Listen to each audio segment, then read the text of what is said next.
ഞാനൊക്കെ ഒരു പ്രാകൃതമായ ഒരു പേരൻറ്റിങ്ങിന് വിധേയയാളാണ്. എൻ്റെ തലമുറയിലൊക്കെ ഉള്ള ആളുകൾ അങ്ങനെ ആയിരിക്കണം. ഇപ്പോഴത്തെ മാനദണ്ഡം വെച്ച് നോക്കിയാൽ ഇപ്പം ഏതെങ്കിലും ഒരു പ്രശ്നം ഉണ്ടായാൽ ഞാൻ ഓർക്കുന്നുണ്ട്, ഏതെങ്കിലും ഒരു പ്രശ്നം ഉണ്ടായാൽ എൻ്റെ വീടിനടുത്തുള്ള ഒരു ആൾ എൻ്റെ ഫാദറിൻ്റെ അടുത്ത് ചെന്ന് ഒരു പരാതി പറഞ്ഞു. ആ പരാതി കേട്ട പാടെ ഫാദർ വന്നിട്ട് പിടിച്ച് പടപടപടേന്ന് 5-6 അടി തരുകയത്.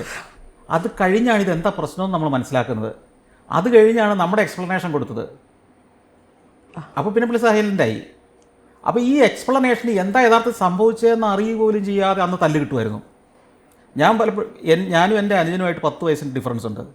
അപ്പോൾ ഈ അനുജൻ സ്കൂളിൽ ഒരു 5ാം ക്ലാസ്സിലൊക്കെ പഠിക്കുന്ന സമയമായപ്പോഴാണ് ഫാദർ സ്കൂൾ ആരംഭിക്കുന്നത്. എൻ്റെ അനുജന് പഠിച്ചത് പിന്നീട് ഒരു 5ാം ക്ലാസ്സിന് ശേഷം പഠിച്ചത് പിതാവ് ആരംഭിച്ച ഈ CBSE സ്കൂളിലാണ്. അവനാണ് ആദ്യത്തെ ബാച്ചിൽപ്പെട്ട ഒരു സ്റ്റുഡൻറ്റ്. ആ സമയമാകുമ്പോഴത്തേക്കും ഫാദറിൻ്റെ വിദ്യാഭ്യാസ കാഴ്ചപ്പാടുകളും പേരൻറ്റിങ് കാഴ്ചപ്പാടുകളും എല്ലാം മാറി. പുള്ളി ഒരു ആധുനിക മനുഷ്യനായി മാറി. അടിയൊക്കെ നിർത്തിയെന്ന് മാത്രമല്ല, ചിരിച്ചുകൊണ്ടേ കുട്ടികളെ സമീപിക്കാവുള്ളൂ. മുമ്പേ പറഞ്ഞ പോലത്തെ ഒരു പ്രിൻസിപ്പിളിലേക്ക് പെട്ടെന്ന് ഷിഫ്റ്റ് ചെയ്തു. അപ്പോൾ ഈ സ്കൂളിൽ ഇടയ്ക്ക് എന്നെ പ്രസംഗിക്കാൻ ക്ഷണിക്കും ഗസ്റ്റായിട്ടൊക്കെ. അപ്പോൾ ഞാൻ ചെല്ലുമ്പോൾ ഞാൻ പറയും, എൻ്റെ പിതാവിൻ്റെ വിദ്യാഭ്യാസ പരീക്ഷണങ്ങളുടെ ഇരകളാണ് ഞാനും എൻ്റെ അനിയനും. തല്ലിയാൽ ഒരുത്തം നന്നാകുമോ എന്നുള്ള പരീക്ഷണം എൻ്റെ മേലും, തല്ലാതെ ഒരുത്തരം നന്നാക്കാവോ എന്നുള്ളതിൻ്റെ പരീക്ഷണം എൻ്റെ അനിയൻ്റെ മേലുമാണ് പുള്ളി നടത്തിയത്. അതിൻ്റെ വിജയപരാജയം ഇനിയും അറിയാനിരിക്കുന്നതേ ഉള്ളൂ എന്നുള്ളത്. അപ്പോൾ തല്ലി ഒരുത്തനെ നന്നാക്കാൻ പറ്റുമോ എന്നാണ് എൻ്റെ മേൽ പുള്ളി പരീക്ഷിച്ചുകൊണ്ടിരുന്നത്. ഉത്തരം ഞാൻ പറയുന്നില്ലെന്ന്. ആ തല്ലുകൊണ്ട് എന്താണ് പുള്ളി ഉദ്ദേശിച്ച് തല്ലിയത് അതൊന്നും നടന്നിട്ടില്ല. ആ കാര്യത്തിലൊക്കെ ഞാൻ കൂടുതൽ റിബലായി മാറിയിട്ടേ ഉള്ളൂ. അനാവശ്യമായ ശിക്ഷണങ്ങൾ നമ്മളെ.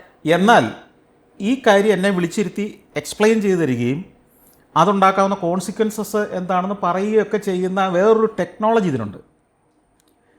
ഇപ്പം തല്ല് അല്ലെങ്കിൽ ശിക്ഷണം, ഭയം, ഇങ്ങനെയൊക്കെയുള്ള കാര്യങ്ങളൊന്നും മോശം കാര്യമൊന്നുമല്ല. ഒരു തല്ലൊക്കെ ജീവിതത്തിലെങ്കിലും കൊണ്ടിരിക്കുന്ന നല്ലതാണെന്ന അഭിപ്രായമുള്ള ആളുമാണ് ഞാൻ. മനസ്സിലായില്ലേ? എന്നതുകൊണ്ട് അമേരിക്കയിൽ അല്ലെങ്കിൽ യൂറോപ്പിൽ, സ്വിറ്റ്സർലൻഡിൽ അല്ലെങ്കിൽ ന്യൂസിലൻഡിൽ ഒന്നും കുട്ടികളെ തല്ലുന്നില്ല, ശിക്ഷിക്കുന്നില്ല എന്നതുകൊണ്ട് അവരെല്ലാം മിടുക്കന്മാരെ വളരുന്നു എന്നുള്ളതും തെറ്റായ ധാരണയാണ്. അവിടെയൊക്കെ എത്ര ജയിലുകളുണ്ടെന്നും അവിടുത്തെ കോടതികളിൽ കേസ് എത്ര ഡെയിലി നടക്കുന്നുണ്ടെന്നും എത്ര പേര് ജീവപര്യന്തം തടവിനും വധശിക്ഷയ്ക്കും വിധേയമാകുന്നുണ്ടെന്നും ഒക്കെയുള്ള കണക്കെടുത്ത് നോക്കി നമുക്കിതെല്ലാം കിട്ടും. ഇതൊക്കെ ഇൻ്റർനെറ്റിൽ സെർച്ച് ചെയ്താൽ കിട്ടുന്ന കാര്യങ്ങളേ ഉള്ളൂ. കൺവിക്റ്റഡ് പ്രിസണേഴ്സ് എത്രയുണ്ട് ആ രാജ്യത്തൊക്കെ. അപ്പം ഇതിനൊന്നും ഒരു കുറവുമില്ല. മറ്റൊരു കാര്യം കൂടെ ഉണ്ട് കേട്ടോ.